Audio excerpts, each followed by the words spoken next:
ankan ta'e maratu malif dafte bilbila naaf hin kaaftu boontuu tiyyaa malif nama hiyyadu qaloon talaa malif nama hiyyadu sumaaf jecha ankan ta'e maratu malif dafte bilbila naaf hin kaaftu.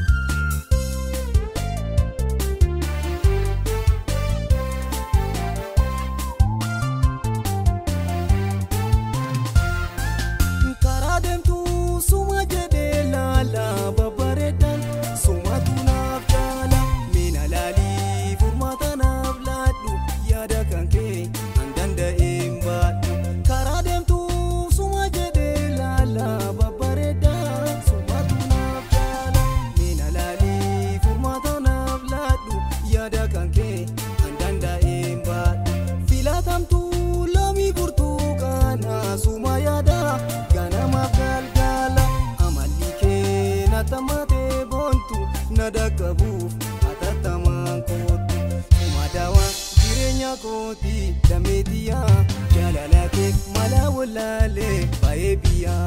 akka kana natti jabaanna jaalalli kee dhibee kan koo dooktorriin beeku su'uma bee sumadawa jireenya kooti dameetiyaa jaalala kee mala wallaalee baay'ee biyyaa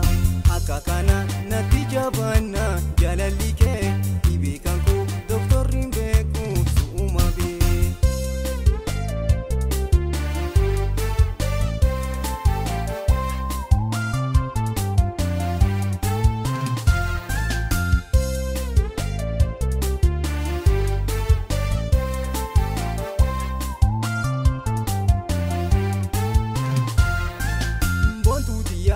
Malif nama hiyyadu qaloon talaa malif nama hiyyadu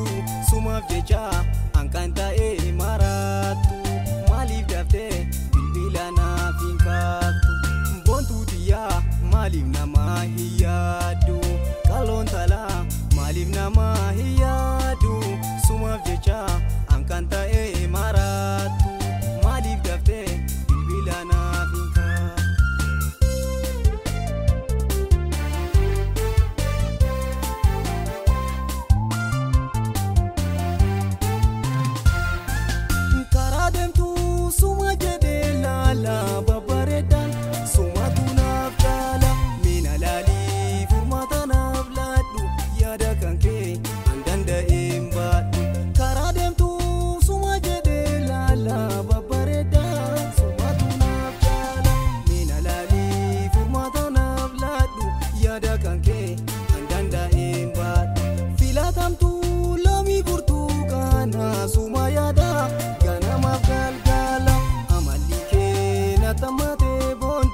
Nadakabuuf atatamaan kootu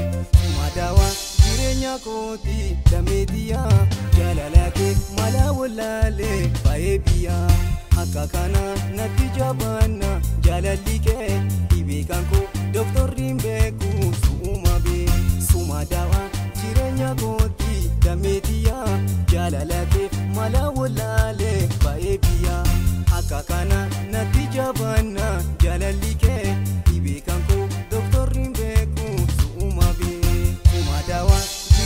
Kooti dameetiyaa jaalala kee mala wallaalee baay'ee biyyaa akka kana natti jabaanna jaalalli kee dhibee kan koo dooktorriin beeku su'uma bee sumadawa jireenya kooti dameetiyaa jaalala kee mala wallaalee baay'ee biyyaa